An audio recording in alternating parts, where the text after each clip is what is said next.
bodoh bengong. Inilah sentimen perkauman yang dibawa oleh UMNO. Bila mana orang Melayu memberi sokongan penuh kepada UMNO, ketika itulah UMNO lupakan orang India dengan orang Cina. Dengan kata lain, bila mana orang Melayu memberi sokongan yang hebat, sokongan yang begitu kuat kepada UMNO, lantas dia lupalah India dengan Cina. Terus dia lupa, dia tikam depan belakang semua sarap.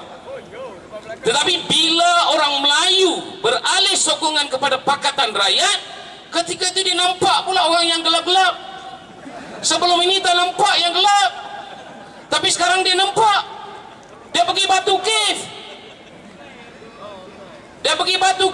Yang dia punya patungnya lebih besar daripada Dewa Murugan. Batu Cave, sila hari bulan budak Hindu ingat itulah tuannya yang bernama Najib. Ini masalah orang UMNO. Saya orang Kelantan, saya nak share satu sejarah. Sebelum kerajaan PAS mengambil alih di bawah Angkatan Perpaduan Ummah dulu, ketika itu di bawah kerajaan UMNO, Barisan Nasional, menteri besarnya ialah Camat Yaakob. Dia menteri besar, timbalannya ialah Rastam. Kami masyarakat Hindu di Kota Baru ketika itu tak ada kuil yang sah. Tak adalah, sebab didirikan kuil itu di atas tanah Tengku Razali. Memang diperuntukkan satu tanah untuk mendirikan kuil di Kota Baru, di bandar Kota Baru.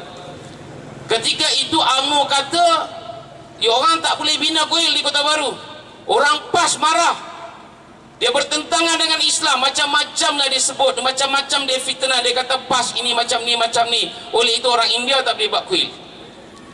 Jadi dalam ketika pilihan raya, Tengku Razali Hamzah dengan mendiang Tan Sri Panditan dan rakan-rakannya datang jumpa masyarakat Hindu di Kota Baru, di mana salah seorang daripada wakilnya, dan diberi jaminan sekiranya kerajaan Angkatan Perpaduan Ummah dibentuk di negeri Kelantan, kuil ini akan diberi kebenaran untuk didirikan.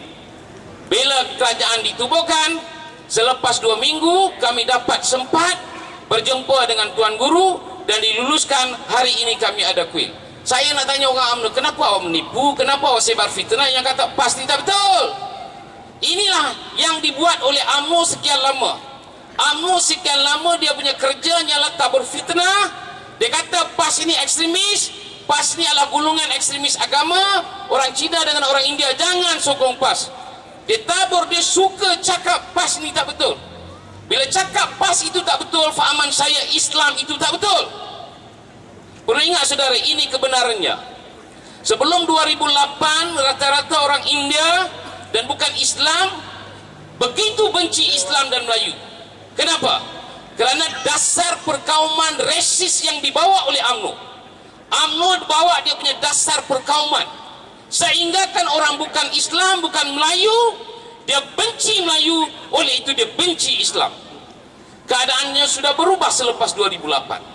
Bagaimana dia berubah? Bila masyarakat bukan Islam dan bukan Melayu mula memberi sokongan kepada Pakatan Rakyat, mula menyokong PAS, dan PAS dengan agendanya baik dapat membawa maklumat yang betul di kalangan masyarakat bukan Melayu dan bukan Islam.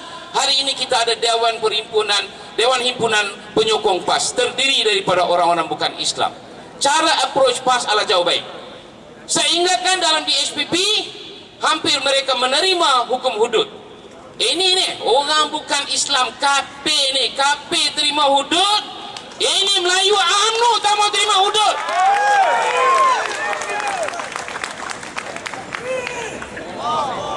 KP sedia terima hudud. Yang Melayu UMNO ni sujud 5 waktu apa benda dah ni. Inilah masalah.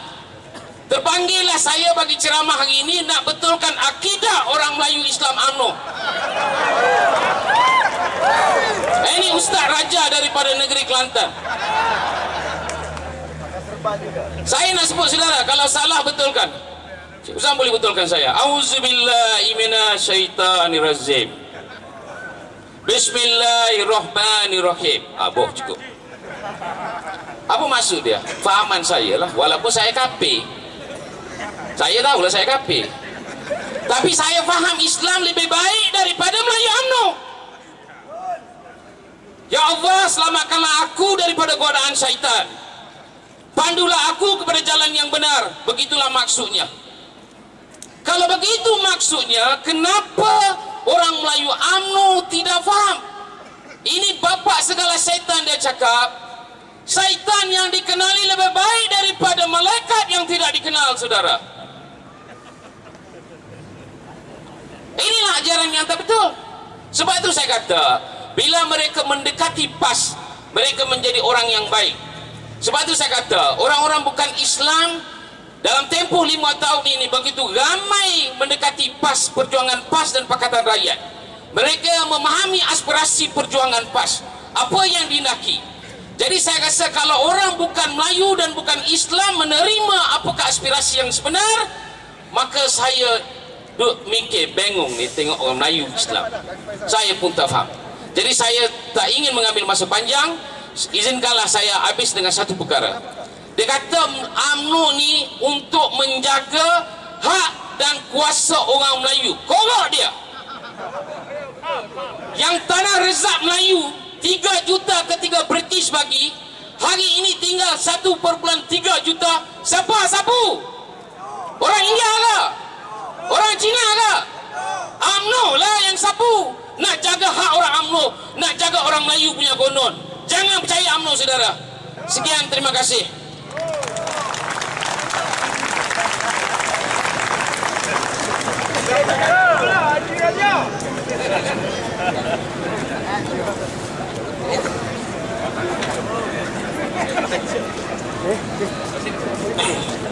Terima kasih diucapkan kepada saudara Raja Retinam yang sanggup kongsi.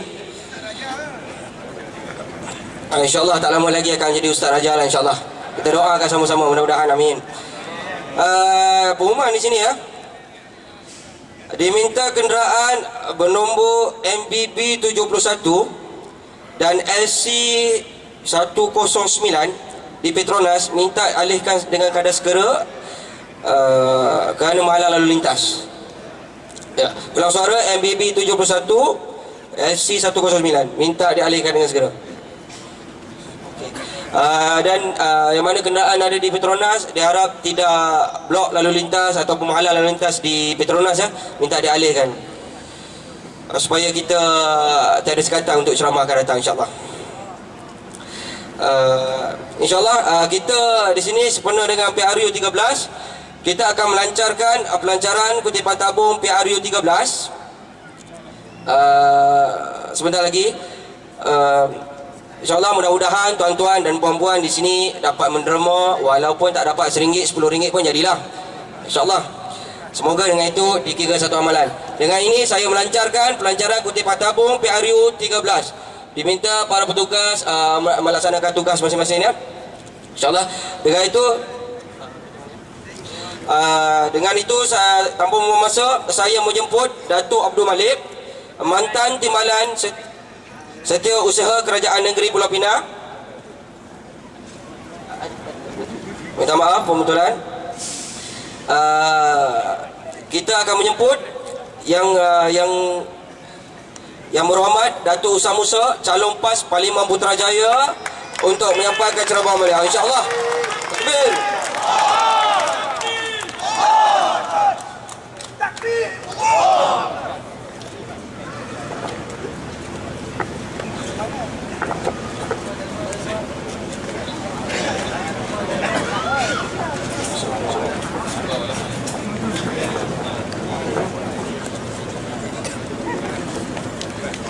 Assalamualaikum warahmatullahi wabarakatuh dan selamat sejahtera. Bismillahirrahmanirrahim. Alhamdulillah. Nahmaduhu wa nasta'inuhu wa nastaghfiruh. Wassalatu wassalamu ala al-Mustafa Sayyidina wa Habibina Maulana Muhammad wa ala alihi wa sahbihi wa tabi'ihi ila yaumiddin.